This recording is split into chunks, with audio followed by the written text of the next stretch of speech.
This morning, federal prosecutors reportedly have a new top witness in their election interference case against the former president, his own former chief of staff.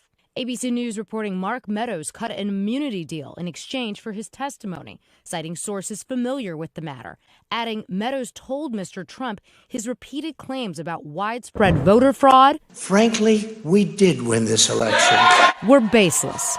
The former president denying that overnight in a series of posts. NBC News has not independently confirmed that reporting. The Justice Department is not commenting. While Meadows' attorney said in a statement he told ABC their story was largely inaccurate. Meanwhile, in state court, the list of cooperators against Mr. Trump is growing. Jenna Ellis, a former legal advisor accused of helping push lies about voter fraud in front of the Georgia State Senate. The American people deserve to know what we have uncovered. Tearfully pleading guilty in court Tuesday. Okay, so I need to tell you about something that is absolutely devastating for Donald Trump and his entire inner circle, because one of his most trusted allies, a man who was with him every single day in the White House, has apparently been cooperating with federal prosecutors for years. We're talking about Mark Meadows, the former White House chief of staff, the guy who was in the room for everything, the guy who knew all the secrets, the guy who watched Trump make decisions in real time during the most controversial moments of his first term. That guy, Mark Meadows, has been quietly providing information to investigators. He testified in secret grand jury sessions. He was granted immunity to tell special counsel Jack Smith what he knew about Trump's efforts to overturn the 2020 election. He handed over documents and texts and notes that give prosecutors an insider roadmap to exactly what Trump was doing and saying behind closed doors. And now that all of this is coming out, Trump's camp is in full panic mode because they realize that one of their own has turned into a star witness for the other side. But before we go any further, real quick, let's be honest, you can't really trust mainstream media anymore. That's why we built Pump Politics, to bring you real stories, real context, and no corporate spin. If you want to stay ahead of the headlines, join our free newsletter. We'll send the news straight to your inbox every day. Just click the link in the description to join. And if you just want to support what we're doing, join us. Be part of the community that actually cares about the truth. All right, let's get back to the video. If I knew then what I know now, I would have declined to represent Donald Trump in these post-election challenges. Ellis, now the fourth co-defendant to strike a deal with prosecutors in Georgia. All of this as Mr. Trump's former fixer heads back to court this morning in New York. For a second day on the stand, Michael Cohen, who once said he'd take a bullet for Mr. Trump, now testifying against him as the state seeks $250 million in a civil fraud suit. Let me be clear about what this means, because I think some people do not fully grasp how damaging this is for Trump. Mark Meadows was not some low-level staffer who happened to see a few things. He was the chief of staff. That is the most senior position in the White House below the president himself. The chief of staff is involved in everything, every meeting, every phone call, every decision. Meadows was there when Trump was calling state officials and pressuring them to find votes. He was there when the fake electors scheme was being discussed. He was there when decisions were being made about the classified documents that ended up at Mar-a-Lago. He knows where all the bodies are buried, metaphorically speaking. And he has been telling prosecutors everything he knows. That is not speculation. That is confirmed reporting from ABC News and the New York Times and multiple other outlets. Meadows cooperated. Meadows testified. Meadows provided evidence. And that evidence could be absolutely devastating for Trump if it is ever fully used against him. The specific detail that should terrify Trump is what Meadows reportedly told investigators about the election fraud claims.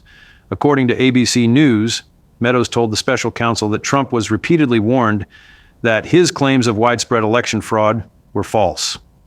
Multiple people told Trump there was no evidence to support what he was saying. Lawyers told him, advisors told him, government officials told him. The claims were investigated and found to be baseless. But Trump pushed ahead anyway. He kept claiming the election was stolen even though everyone around him was telling him it was not true. This is huge because one of Trump's potential defenses was that he genuinely believed the election was stolen, that he was acting in good faith based on what he thought was real fraud. But if Meadows testified that Trump was told repeatedly that the fraud claims were false, that defense falls apart. You cannot claim good faith belief when your own chief of staff is telling prosecutors that you were warned over and over again that you were wrong. Come on, are you kidding me right now?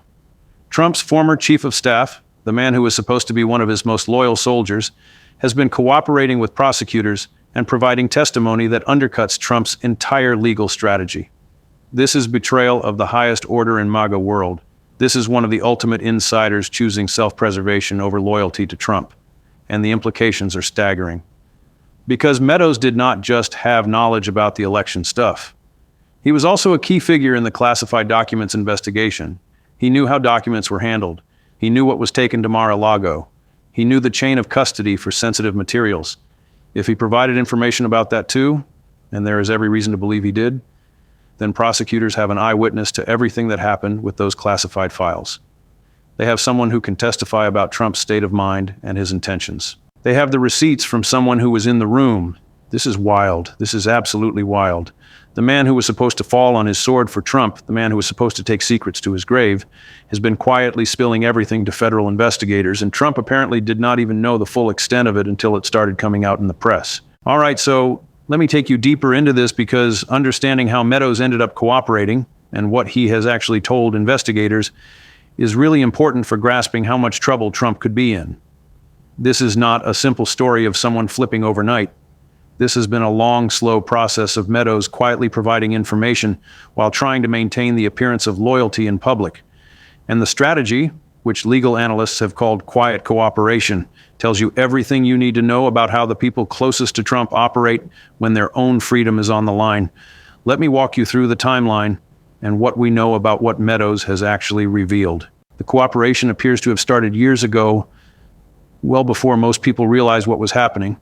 Mark Meadows found himself in serious legal jeopardy after Trump left office. He was facing potential federal charges related to the January 6th investigation and the efforts to overturn the 2020 election. He was also facing state charges in Georgia, where prosecutors were building a case around the pressure campaign on election officials, including that infamous phone call where Trump asked the Georgia Secretary of State to find him votes. Meadows was on that call. He helped set it up. He was deeply involved in the entire effort to reverse the election results in key states. And when prosecutors started circling, Meadows had a choice to make. He could fight everything and risk going to prison for years, or he could cooperate and try to protect himself by giving investigators what they wanted, information about Trump.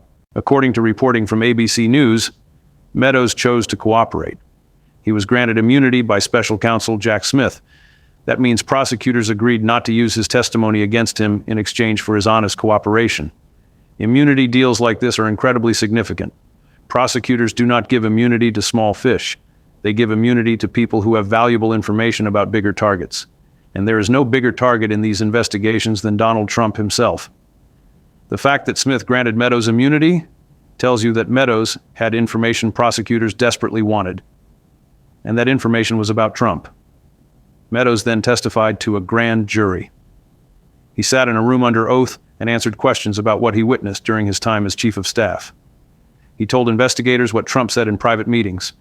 He described conversations and decisions that only someone in his position could know about. He became an insider witness against the former president. The New York Times confirmed that Meadows testified to a grand jury in the special counsel's investigations. Multiple other outlets corroborated the reporting, and what emerged was a picture of Meadows providing detailed information about two main areas: Trump's efforts to overturn the 2020 election and his handling of classified documents. On the election front, Meadows apparently described the internal discussions about how to reverse Biden's victory. He talked about the fake elector scheme and who was involved in planning it. He discussed the pressure campaigns on state officials and what Trump knew about them. And critically, he told prosecutors that Trump was repeatedly warned that his fraud claims were baseless. This testimony strikes at the heart of any defense Trump might offer. If Trump knew the claims were false but pushed them anyway, that is not good faith belief. That is knowing deception. That is potentially criminal conduct. On the classified documents front, where the details of Meadows' cooperation are less publicly known but potentially just as damaging, Meadows was chief of staff when Trump was leaving office. He would have had knowledge of how documents were packed and transported. He would have known what was taken to Mar-a-Lago. He might have witnessed conversations about the documents after Trump left, conversations about whether to return them or what to do when the government asked for them back. If Meadows provided testimony about Trump's intentions and state of mind regarding the classified materials, that could be devastating for any defense based on claiming ignorance or carelessness. Prosecutors would have an eyewitness saying Trump knew exactly what he was doing. What makes this particularly painful for Trump is how Meadows handled it publicly. He did not dramatically break with Trump. He did not hold press conferences denouncing his former boss. He did not write a tell-all book or do television interviews trashing the administration. Instead, he stayed quiet. He cooperated in secret. He testified behind closed doors. He maintained the appearance of loyalty even while he was actively helping prosecutors build cases against Trump. Legal analysts have called this strategy quiet cooperation. And it is actually quite clever from Meadows' perspective.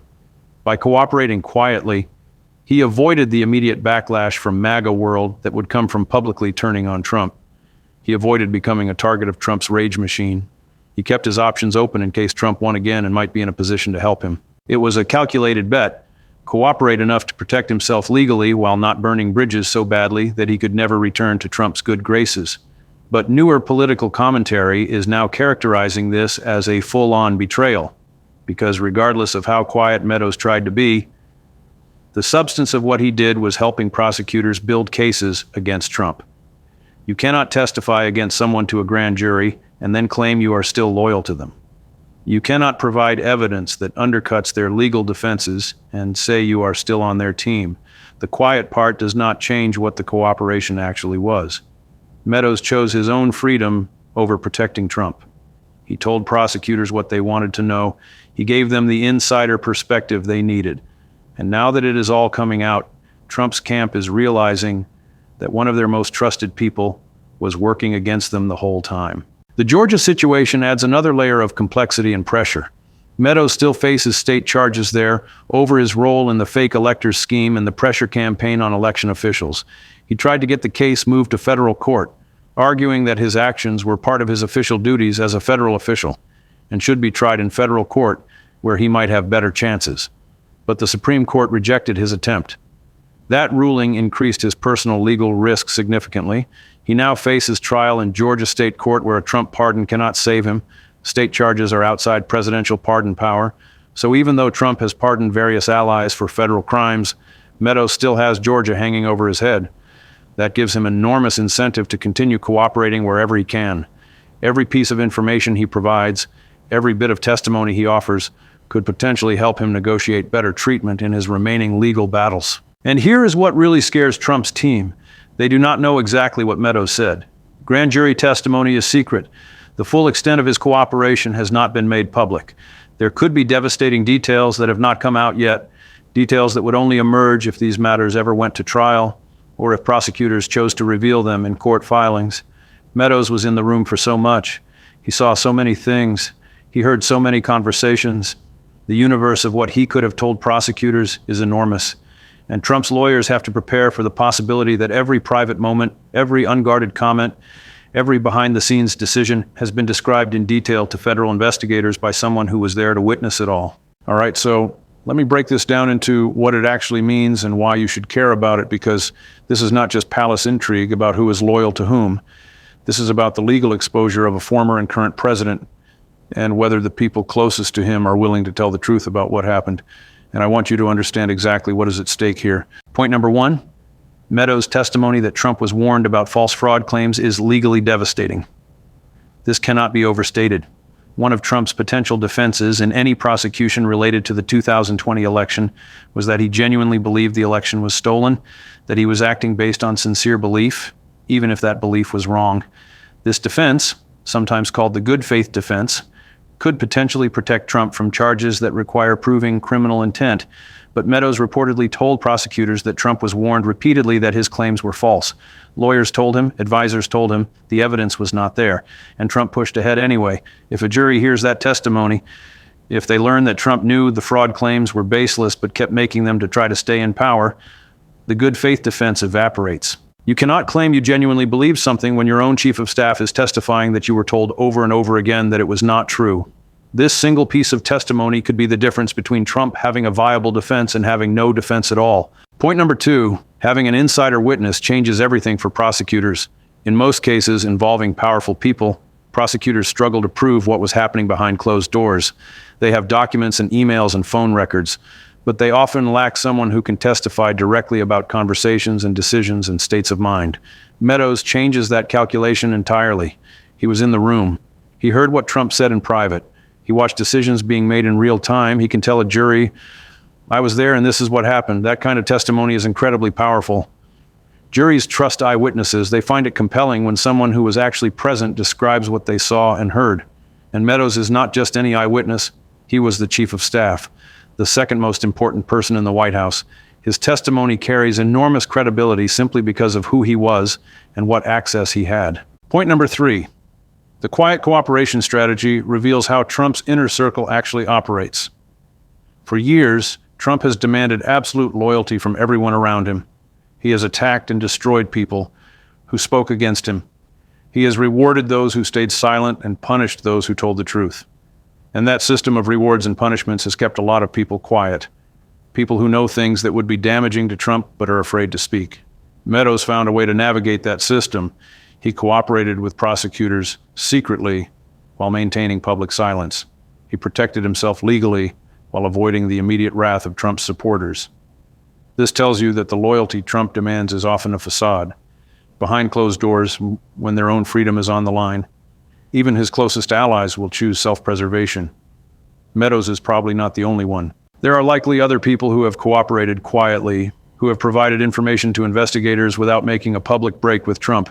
The loyalty cult has cracks, and those cracks could bring the whole thing down. Point number 4, Trump may have pardoned Meadows, but the Georgia case remains. This is crucial to understand. Trump has been using his pardon power to protect allies who face federal charges. Reports indicate that Meadows received a pardon for federal offenses, but presidential pardons only cover federal crimes. They cannot touch state charges, and Meadows still faces serious charges in Georgia, charges related to his role in the fake elector scheme and the pressure campaign on state election officials. The Supreme Court rejected his attempt to move the Georgia case to federal court. That means he will face trial in state court, where a Trump pardon is worthless. So even though Meadows may be protected from federal prosecution, he still has enormous legal exposure at the state level. That ongoing jeopardy gives him continued incentive to cooperate. It gives him reason to keep providing information wherever it might help him. And it means the Meadows story is not over. There are still legal proceedings ahead where his cooperation and his testimony could become public. Point number 5. This pattern of insider cooperation is repeating across Trump's orbit. Meadows is not an isolated case. Throughout Trump's legal troubles, people who were once in his inner circle have ended up cooperating with investigators. Some did it publicly and faced immediate backlash. Others did it quietly, like Meadows. But the pattern is clear. When faced with serious legal consequences, people choose themselves over Trump. The loyalty he demands is not reciprocal. He expects everyone to sacrifice for him, but he does not protect them when they need protection. He discards people when they become liabilities. And eventually, people figure that out. They realize that going to prison for Trump is not worth it. They realize that telling the truth is the only way to save themselves. And they cooperate. Meadows cooperated, others have cooperated, and more will cooperate as legal pressure mounts on anyone who has knowledge of Trump's conduct. Here's the bottom line. Mark Meadows, Trump's former White House chief of staff, has been cooperating with federal prosecutors for years. He was granted immunity. He testified to grand juries. He provided information about Trump's efforts to overturn the 2020 election and his handling of classified documents. He told investigators that Trump was warned repeatedly that his fraud claims were false, but pushed them anyway. That testimony, if true, is devastating for any defense Trump might offer. It proves that Trump knew he was lying. It proves that he acted with knowledge that what he was doing was wrong. And it gives prosecutors an insider witness who can describe exactly what happened behind closed doors. The quiet cooperation strategy that Meadows employed, cooperating secretly while maintaining public silence, reveals the hollowness of the loyalty that Trump demands. When their own freedom was on the line, Meadows chose himself. He chose to tell prosecutors the truth rather than go to prison protecting Trump, and he is probably not alone. The inner circle that seemed so solid, the wall of loyalty that seemed impenetrable, has cracks everywhere. People are cooperating. People are talking. People are providing evidence. And Trump is left wondering which of his former allies has already told prosecutors everything they know. For Trump, this is a nightmare scenario. The person who knew his secrets, who was in the room for his most controversial decisions, who watched him in unguarded moments, that person has been helping prosecutors build cases against him. Every private conversation Meadows witnessed could have been described to investigators. Every decision Meadows was part of could have been documented in grand jury testimony. The walls have ears, and those ears have been whispering to prosecutors. Meadows made his choice. He chose self-preservation. He chose cooperation. He chose to tell the truth rather than take the fall for Trump. And that choice, however quietly it was made, could end up being one of the most consequential decisions in the entire saga of Trump's legal troubles, because now prosecutors have what they always wanted, someone on the inside who is willing to talk. And once that door is open, once an insider starts cooperating, there is no telling what they will reveal. Trump built an empire on demanding loyalty. He surrounded himself with people who would say anything and do anything to protect him. And now, one by one, those people are discovering that loyalty to Trump is a one-way street. They sacrifice everything for him, and he discards them when they become inconvenient. Meadows figured that out. He saw the writing on the wall, and he made his choice before it was too late. The evidence is out there now. The testimony has been given. The cooperation has happened, and Trump is left to wonder, what exactly did Meadows tell them? What secrets did he reveal? What conversations did he describe? The answer to those questions could determine the future of Trump's legal battles. And based on what we already know, the answer is probably worse for Trump than anyone in his camp wants to admit. All right, that is what I have got for you today. This story is massive, and the implications are still unfolding. Make sure you are subscribed and you have notifications turned on, because there is going to be a lot more to cover as the legal battles continue. Drop a comment below and tell me what you think about Meadows' cooperation. Is it betrayal, or is it just self-preservation? I want to hear from you, and I will see you in the next one.